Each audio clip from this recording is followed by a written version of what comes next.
June of 1970, during serious rioting in Belfast and Derry, the British Army shot dead 5 men as gun battles raged.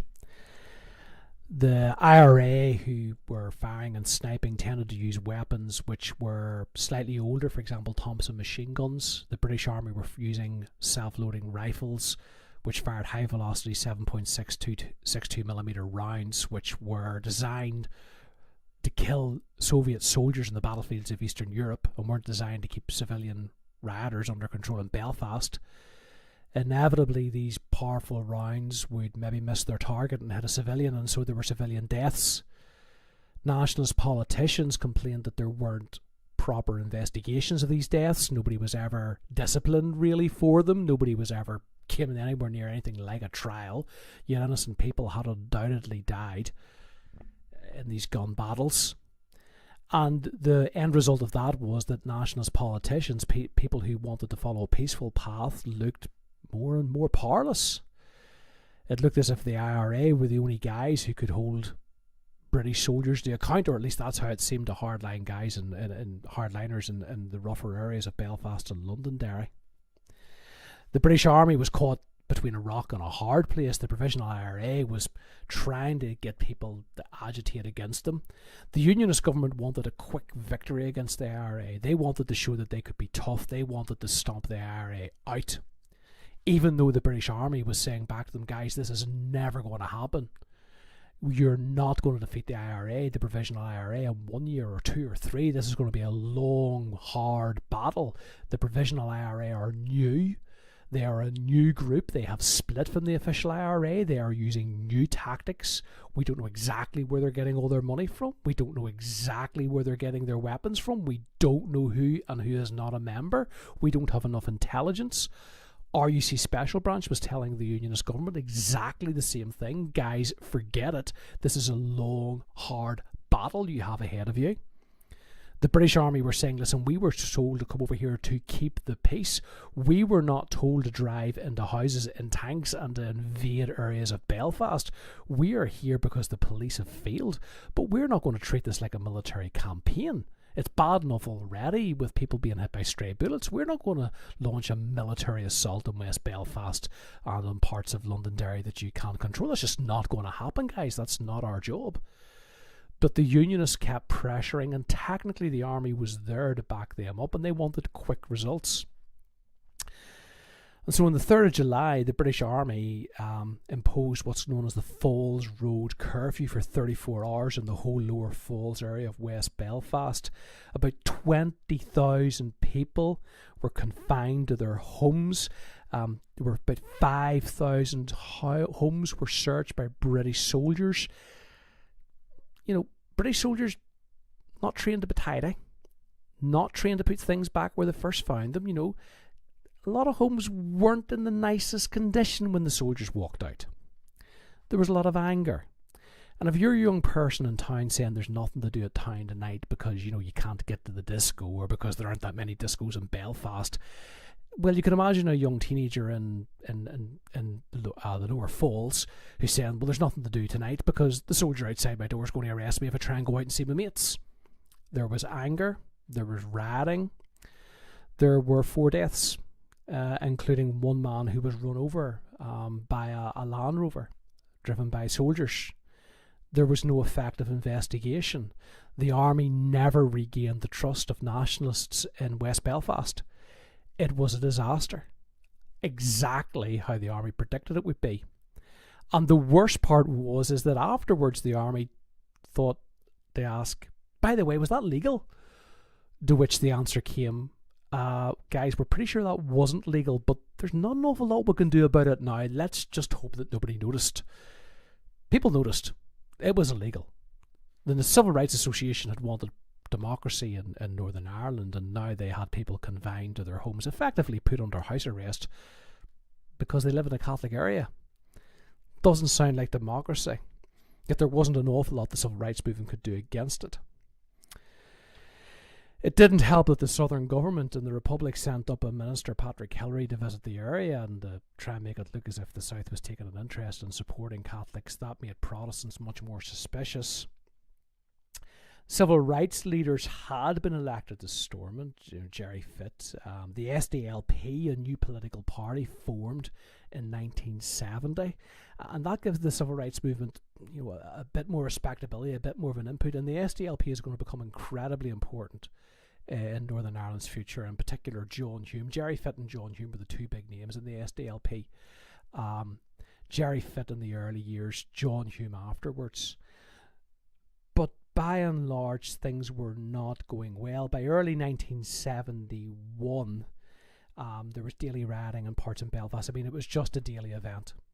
In parts of Belfast and Londonderry, there were just daily riots. Soldiers knew exactly what was going to happen when they walked around certain corners. There was going to be rioting. They were going to have stones thrown at them by youths. It just happened every day. Got to remember, 7% unemployment and rising. So there's a lot of unemployed youths with nothing better to do. And that was part of the problem. The UVF and the IRA had exploded thousands of bombs by this stage, and this was putting more and more pressure on the army to go in and to find the bomb-making factories. Again, the army reluctant to mount what would be effectively invasions of full-blown invasions, not curfews. There were unionists who basically wanted, out-and-out invasion, flatten the area if you have to. To which the army had to say, look, we're not committing war crimes, we're not doing that for you. By March 1971, Chichester Clark resigned. And he resigned basically to say to the unionists, look, we can't carry on like this. This is not going to work. Chichester Clark is not regarded as being one of the brighter politicians in Northern Ireland's history. But he did have the wit to realise that he was in an unwinnable situation. Things just couldn't go on that way. Brian Faulkner eventually got his way. He got in as Prime Minister of Northern Ireland and probably wished forever after that he hadn't. He moved very, very quickly to offer the SDLP chairmanship of certain roles to certain committees in Stormont. He was trying to give the SDLP a role. He was trying to say, look, right, we're going to bring the SDLP in, we're going to give them a role, we're going to give nationalists a voice and some sort of voice in government, a chance to propose laws. Unfortunately, what happened was very soon after that, during rioting in Londonderry, the British Army shot 2 men dead. John Hume and the SDLP demanded an inquiry. The British said no, there's going to be no inquiry, and John Hume and the SDLP walked out of Stormont in protest and said, we're going to form our own little parliament, our own little group, known as the Dungiven Parliament. It didn't do very much, but they says, we're just not going to participate. Catholics just aren't going to participate in Stormont anymore. So at that stage, political solutions were out the door. Civil rights movement, now in the form of the SDLP, was not having any input into trying to solve the problem because it had walked out of Stormont and couldn't get back in without losing an awful lot of face. And you have to remember the SDLP needed to do something to look tough, because up until this stage it looked like as if the IRA were the only guys who could take on the British Army, who could take on the RUC, who could take on Stormont. They were the only guys who were doing anything, who were taking action. The SDLP had to look tough, so they walked out. And that really didn't help anybody in the long run. But Brian Faulkner then was left with no alternative but to look at trying to look at the security side of the situation. And so he came up with the marvellous idea of internment. Internment basically means we're just going to walk in and arrest you without trial and throw you in jail without trial because we happen to think you might be a terrorist. It had worked before in his defence. It had worked in the late 50s and early 60s when there had been a border campaign, when the IRA had tried to attack some police stations and power stations on the border, and the Irish government, believe it or not, did not particularly like the IRA. They were afraid of the IRA. They didn't want the IRA anywhere near them. And so in the 50s, early 60s, they had used internment alongside the Unionists, and they'd wiped the IRA out. The difficulty was that way back then there were very few IRA men. Now there were thousands, quite possibly. The Irish government was never going to introduce internment. It was never going to back the Unionist government up this time. And so that meant that anybody who was in danger of being lifted by the army could just get over the border and they would be safe. The third problem was British intelligence and RUC special branch hadn't yet infiltrated the provisional IRA. They didn't know exactly who they were looking for. Now, Faulkner heard that argument and he says, yeah, but look, if we lift enough of these guys and we interrogate enough of them, we'll get some intelligence. That's how we're going to get intelligence, by lifting as many people as we can and interrogating them. That's how we'll find out how the IRA, this new provisional IRA, ticks. But RUC Special Branch and the British Army were saying, look, don't do this, not yet, don't do this. This is not going to work. You're not going to have the effect that you think you're going to have. Now, there were some benefits for Faulkner. First of all, he had to look tough, and internment was the only option left open to him. They tried curfews, they tried all sorts of tactics. Internment was the one last tough option left. It did seem to disrupt IRA activity for a while in some areas, and they did gain some intelligence. They did. The problem was that the benefits were far outweighed by the costs. British soldiers were not police officers. They are not trained police officers. In fact, the British Army at this stage had been trained to fight Soviet soldiers in a nuclear war in Eastern Europe. That's what they'd been trained to do. Now, to give you an idea of what that meant, there's a story about a British lieutenant joining the British Army in Germany at the time and saying to one of his men, listen, we've only got enough ammunition for 2 days. If the Russians invade, what are we going to do? To which a senior officer said, what are you talking about? We'll all be dead after 24 hours. They were trained to fight very aggressively in a nuclear war. These men had been sent into Belfast with that sort of training to arrest people. They didn't do it politely. There were all sorts of practices went on, which the way the British soldiers put it is they have to do evasion practice. They have to pretend that they've escaped from a prisoner of war camp. And when they're captured in those practices, the other soldiers will give them a very hard time. You'll get practically half beaten up in those exercises and told to stand against a wall for 24 hours and not move, and your legs give way. It's not a pleasant treatment, but they'd all been through it as soldiers. This is how they tended to treat a lot of the men that arrested. And a lot of the men they arrested were innocent.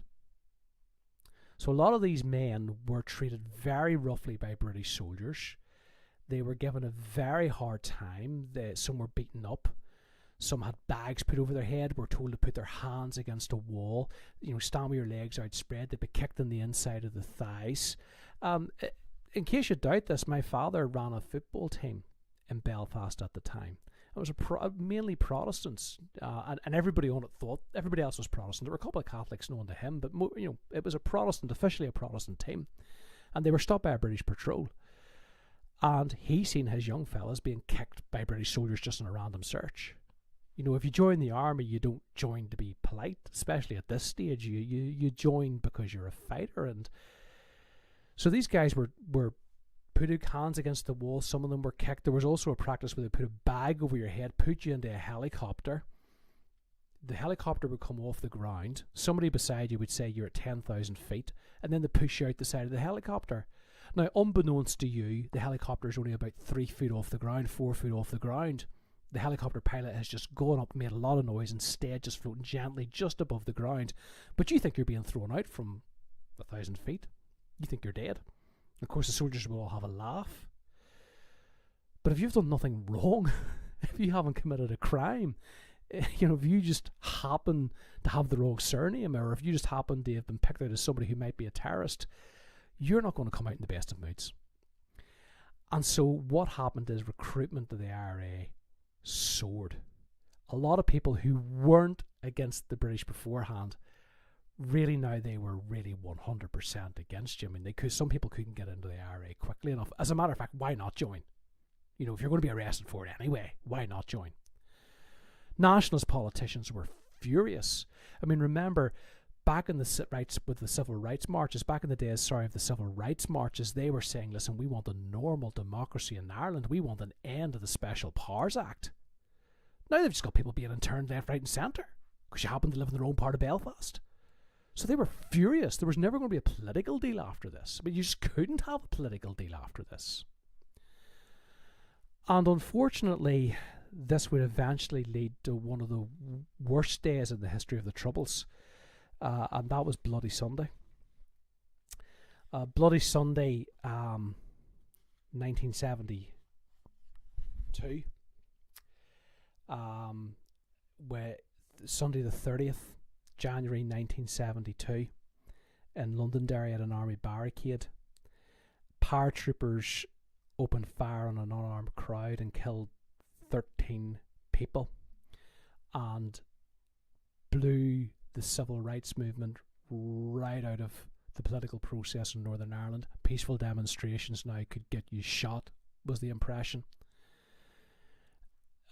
Afterwards, the Widgery Tribunal says that the British soldiers had done absolutely nothing wrong. I think you've all seen the film. There's absolutely no doubt that the paratroopers went in as if this was a military operation, and treated an unarmed crowd as if they were an armed enemy. And the 13 people who are, it's now accepted now, the 13 people who had died definitely were in no way attacking British soldiers. They were 13 innocent people who were killed. And at the time, the soldiers who did it walked away without so much as an official slap on the wrist. It was a huge problem for the British government. Now, in front of the world, it looked as if British paratroopers would shoot you dead if you were a Catholic. That's just how people viewed it in America. In Dublin, a crowd of 35,000 people marched to the British embassy and burned it to the ground. Dublin recalled its ambassador from London. I mean, this was a massive problem. I mean, this is a huge problem in terms of security too, because you're trying to persuade the government in Dublin to send IRA men back for trial if they're on the run. And now the Dublin government has just said, listen, we're having nothing to do with Great Britain. You've just killed 13 people in Derry for no other reason than they were having a peaceful protest. The IRA simply could not cope at all with the number of people who were trying to join. I mean, civil rights was dead, and the IRA was viewed as the only way forward. So on the 24th of March, the British Prime Minister at that stage was Ted Heath, basically announced that there would now be direct rule from London. Stormont would no longer govern Northern Ireland. Initially, they had said, listen, we want control of security. These are British soldiers. We want control of them. You've created a desperate situation, banning marches that never needed to be banned. You didn't need to ban the march on Bloody Sunday. I mean, what are you playing at? We want control of security. Faulkner said, no, we are sovereign parliament. We have rights. To which Heath said, right, forget it. Stormont is gone. Effectively, what happened is Faulkner resigned, but Heath knew that he would. And so that was it gone. Stormont was gone. After this, a group called Vanguard, which is going to become important when we consider the Sunningdale Agreement, grew up and came forward under Bill Craig, who was a hardliner who had been a real pain in the ass for Terence O'Neill. But Bloody Sunday effectively ended the government in Stormont. Protestants then felt, the IRA felt this was a great victory. They wanted to bring Stormont down. The IRA felt that this was a tremendous victory for them. They had thousands of new members. They had brought down Stormont.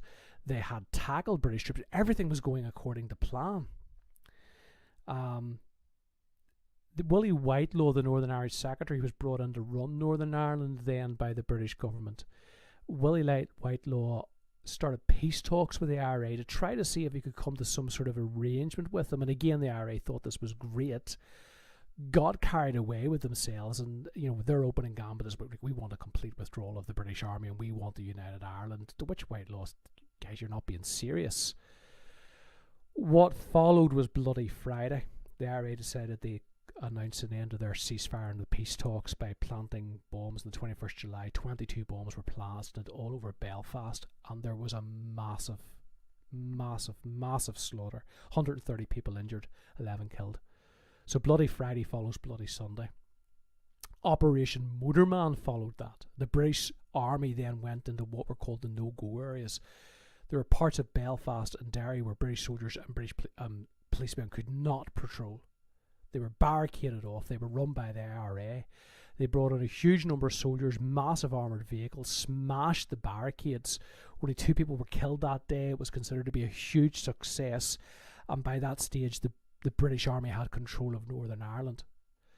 But the British Army is running Northern Ireland. The British government has taken over from Stormont. You've now got the recipe for a direct confrontation between the IRA and the British Army. So there needed to be something. There needed to be some plan for a political solution. There needed to be some way to get politicians together to sort this out before this turned it into a straight fight. And that's going to be the Sunningdale Agreement, which we're going to talk about next.